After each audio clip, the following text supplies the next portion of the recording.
జగిత్యాల జిల్లా కొడిమ్యాల మండలంలో బస్సు సౌకర్యానికి ఎదురైన అడ్డంకులు తొలగాయి. కరీంనగర్ నుండి కొడిమ్యాల మీదుగా కోరుట్లకు వెళ్లే బస్సు రోడ్డు దెబ్బతినటంతో గత కొద్ది రోజులుగా నిలిపివేయబడింది. ఈ కారణంగా మేడిపల్లి, కదలాపూర్, కొడిమ్యాల మండలాల ప్రజలు తీవ్ర ఇబ్బందులు ఎదుర్కొన్నారు. ప్రజల సమస్యను గుర్తించిన కొడిమ్యాల రైతు ఐక్యవేదిక అధ్యక్షుడు ఏలేటి నరసింహారెడ్డి, బీజేపీ నాయకుడు తిరుపతి స్వయంగా ముందుకొచ్చి సుమారు 50,000 రూపాయల ఖర్చుతో 2 కిలోమీటర్ల మేర రోడ్డుకు మరమ్మతులు చేపట్టారు. 60-70 ట్రాక్టర్ ట్రిప్పుల మొరాన్ని పోసి బ్లేడ్ బండితో చదును చేసి రహదారి ప్రయాణయోగ్యంగా తీర్చిదిద్దారు. గోవిందారం కొడిమ్యాల నుండి కరీంనగర్ వెళ్ళే బస్ సౌకర్యాన్ని ఇక్కడున్న అకాల వర్షాలతో ఈ వర్షాల వల్ల రోడ్డు పాడై బస్సు నిలిపివేయడం జరిగింది. దానికి కోనాపూర్ గ్రామం నుండి అదేవిధంగా కొడిమ్యాల నుండి విద్యార్థులు కానీ ప్రజలు కానీ చాలా ఇబ్బందులు లోనయ్యారు. అదేవిధంగా కోరుట్ల నుండి కరీంనగర్ వరకు దాదాపు 15 నుంచి 20 గ్రామాల ప్రజలకు రోజు ఈ బస్సు వెంబడ ప్రయాణం చేస్తుంటారు. వారికి కూడా చాలా అసౌకర్యం కలిగింది.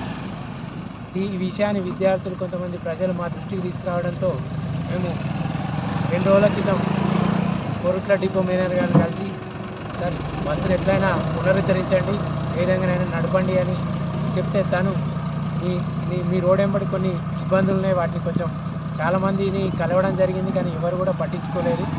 అదేవిధంగా మీ ప్రాంతంలో ఉన్న మా డ్రైవర్ కావచ్చు, కొందరు కావచ్చు, ఎమ్మెల్యే గారి దృష్టికైనా ఆ సమస్య పరిష్కారం కాలే. కాబట్టి అది ఎట్లనే వేసి పరిష్కరించండి, మేము బస్సు పునరుద్ధరించని తను హామీ ఇవ్వడం జరిగింది. ఆ విధంగా సార్ కొట్ల డిపో మేనేజర్ గారు ఈరోజు బస్సును స్టార్ట్ చేశారు. దానికి అనుగుణంగానే కొడిమ్యాల మరియు కోనాపూర్కి సంబంధించిన తిరుపతి, అదేవిధంగా కొంతమంది వారి మిత్రులు కోనాపూర్ గ్రామవాసులు అందరూ కలిసి ట్రాక్టర్ జేసీబీ అరేంజ్ చేసుకొని అందరం కలిసి స్వచ్ఛందంగా మేము ఈ ఖర్చు భరించి రోడ్డు పోసి అన్ని క్లియర్ మొక్కలు తీసేసి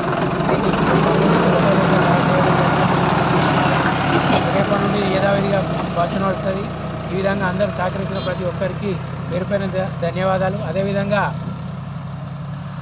ప్రజాప్రతినిధులు లేని ఈ టైంలో అధికారులు కానీ స్థానిక ఎమ్మెల్యే కానీ ఇట్లాంటి అసౌకర్యం కలిగినప్పుడు వెంటనే స్పందించి చేయాలి, కానీ ఎవరు కూడా పట్టించుకోకపోవడంతో మేము దీన్ని ముందుకొచ్చి ఈ బస్ సౌకర్యం చేయడం కోసం ఈ రహదారి మరమ్మతులన్నీ చేయడం జరిగింది.